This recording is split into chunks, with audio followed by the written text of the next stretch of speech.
Hi, I'm Isabel, and I'll be doing an analysis of the creation of my infographic about online illegal piracy.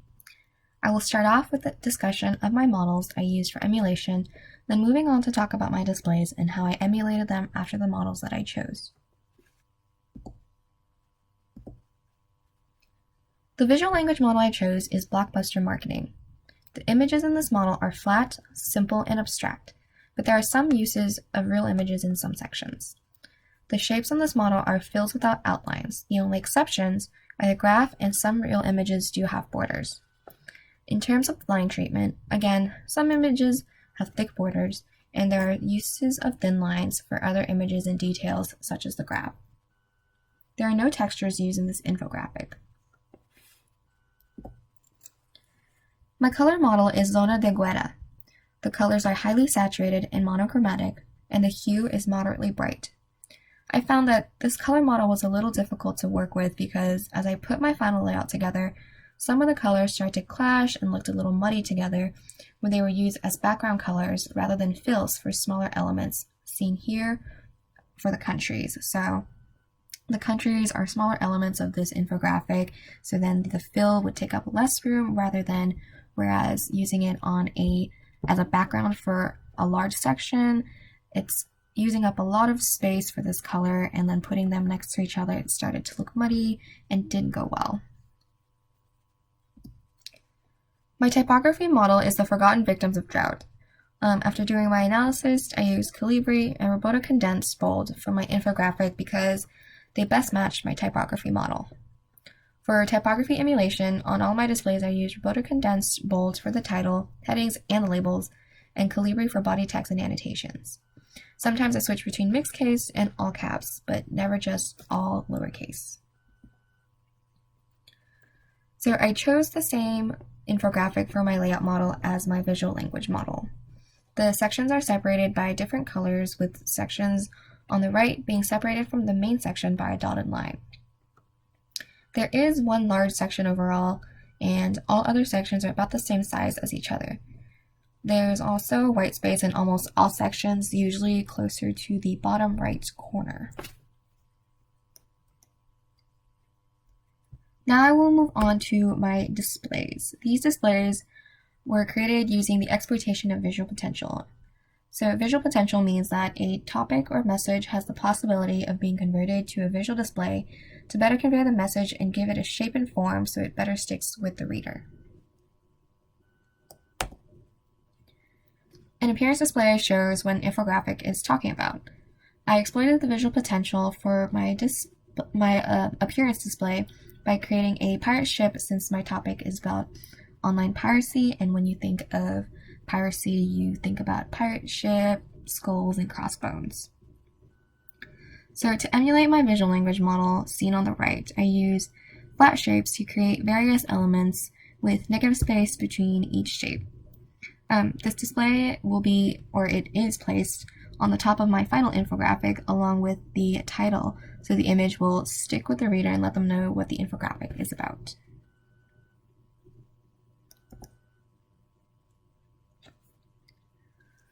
Time displays show the sequence of when things happen. For my time display, I exploited the visual potential by creating a timeline that shows the creation and growth of various websites known to be used for online piracy over the last 20 or so years. I use color encoding of the text to distinguish various elements of the display. So the numbers listed on the timeline are all in bright red, the names of the websites I mention are the deep red, and the rest of the caption that follows each data point I have are in black.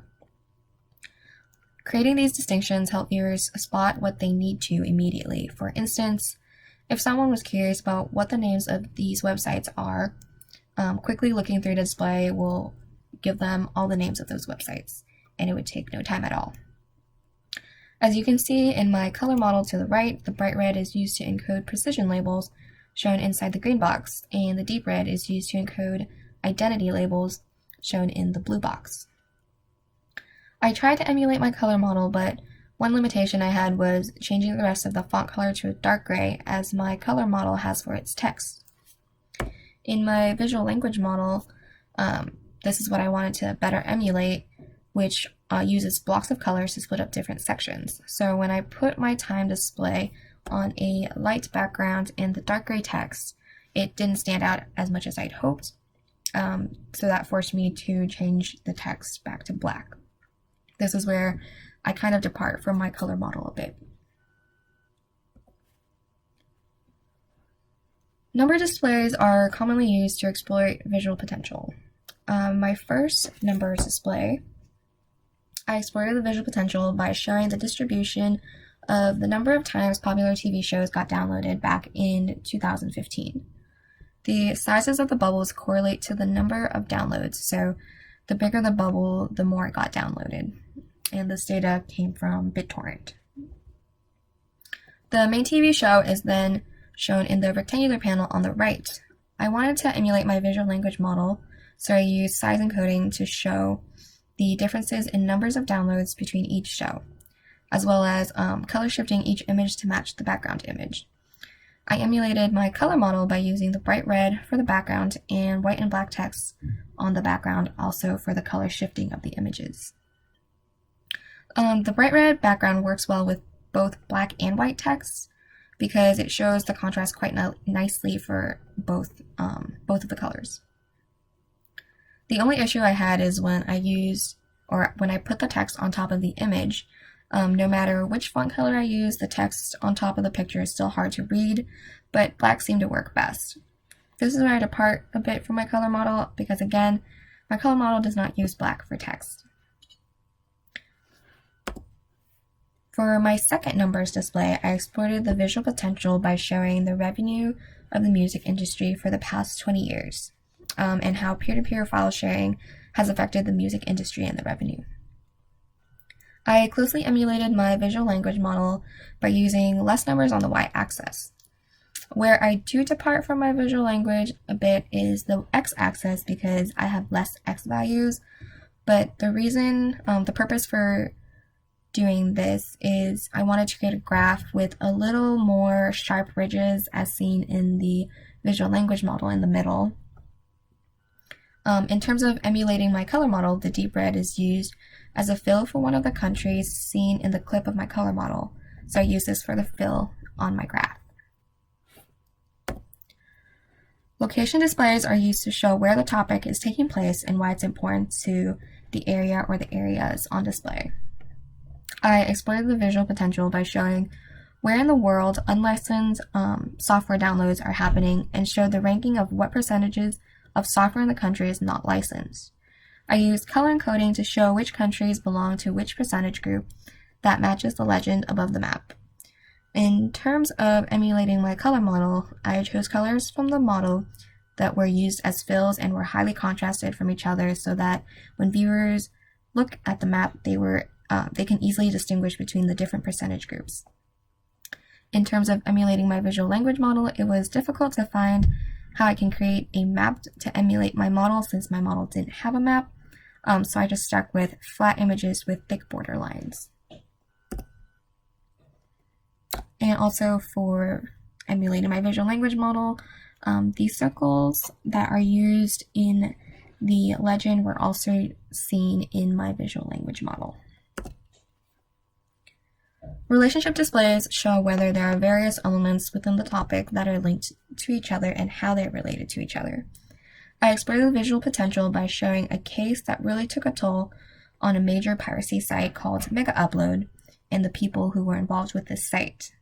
The founder of this site, Kim.com, is in the center of everything, so I put him in the center of the display as the biggest bubble. I placed the people who helped him with his website surrounding him in smaller bubbles and using thin lines to connect them all together. I emulated my visual language model again by using the bubbles display and color shifting the images to match the background color. I emulated my color model by using the bright red again for this particular section in my infographic.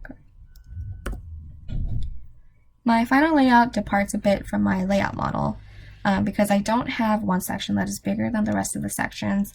So as you can see in the first section where I used the bubbles display, I shortened the section a bit to fill up the white space that I had before when I had it as the bigger section.